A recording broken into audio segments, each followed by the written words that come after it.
Assalamualaikum warahmatullahi wabarakatuh. Perkenalkan, nama saya Nadia Eka Ardani, NIM 40014211062.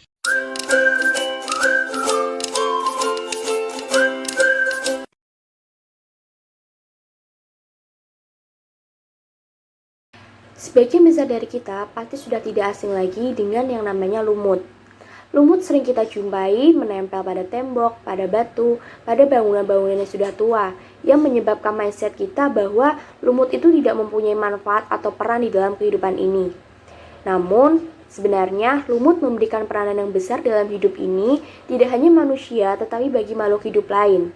Namun pada video ini tidak akan membahas lebih lanjut mengenai peranan lumut, tetapi akan membahas mengenai apa itu lumut. Adapun subtopik yang akan saya ceritakan di video ini yaitu yang pertama, apa itu lumut, cara hidup dan habitat lumut, ciri dan karakteristik lumut, contoh lumut, dan metagenesis lumut. Yang pertama yaitu apa itu lumut. Lumut atau biasa disering sebut dengan bryophyta berasal dari bahasa Yunani, di mana bryon yang memiliki arti lumut dan phyta yang memiliki arti tumbuhan. Tumbuhan lumut ini merupakan bagian dari kingdom plantae atau kerajaan tumbuhan yang paling sederhana.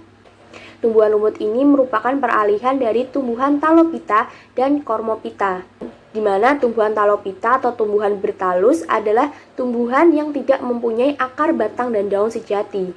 Sedangkan tumbuhan Cormophyta adalah tumbuhan yang sudah memiliki akar, batang, dan daun sejati. Tumbuhan lumut disebut juga dengan tumbuhan peralihan, yaitu tidak bisa dibedakan antara akar, batang, dan daunnya. Lalu topik yang kedua yaitu cara hidup dan habitat lumut. Lumut mempunyai klorofil yang berfungsi untuk berfotosintesis. Tumbuhan lumut hidup di darat atau di terestrial. Tumbuhan lumut sering sekali menempel pada tembok dan batu dan cenderung hidup pada lingkungan yang lembab dan memiliki kadar air yang tinggi. Namun, tumbuhan lumut juga ada yang hidup di air atau hidrofit, seperti Rhizochatus natans. Sebelumnya sudah membahas mengenai pengertian lumut serta cara hidup dan habitat lumut. Sekarang lanjut kepada ciri-ciri atau karakteristik lumut. Ciri-ciri karakteristik lumut meliputi yaitu yang pertama, lumut memiliki klorofil sehingga lumut bisa berfotosintesis. Lumut merupakan termasuk makhluk hidup eukariotik, yaitu mempunyai membran inti di dalam inti selnya. Lalu yang keempat yaitu lumut merupakan organisme multiseluler yang memiliki lebih dari satu sel. Lalu tumbuhan lumut itu dapat berdiferensiasi membentuk jaringan-jaringan.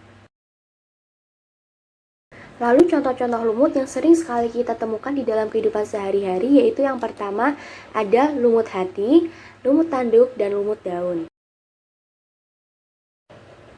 Semasa hidupnya, lumut memiliki pergiliran turunan atau yang disebut dengan metagenesis lumut. Adapun metagenesis lumut yaitu yang pertama, tumbuhan lumut itu berasal dari spora yang pastinya. Lalu spora ini akan jatuh dan menempel pada suatu substrat dan akan tumbuh menjadi protonema. Protonema yang dewasa akan membentuk tumbuhan lumut, di mana tumbuhan lumut ini merupakan generasi gametofit. Tumbuhan lumut karena merupakan suatu individu, maka tumbuhan lumut ini mempunyai antheridium dan archegonium, di mana antheridium ini akan berkembang atau juga merupakan sperma, sedangkan archegonium ini merupakan ovum. Sperma dan ovum melebur akan membentuk zigot, dan zigot akan tumbuh dan berkembang menjadi sporogonium. Sporogonium ini merupakan generasi saporofit yang nantinya akan tumbuh menjadi sporangium. Sporangium lama-kelamaan akan berubah kembali menjadi spora.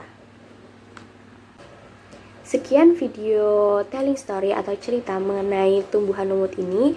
Mohon maaf apabila ada kesalahan dalam penyampaian. Sekian, wassalamualaikum warahmatullahi wabarakatuh.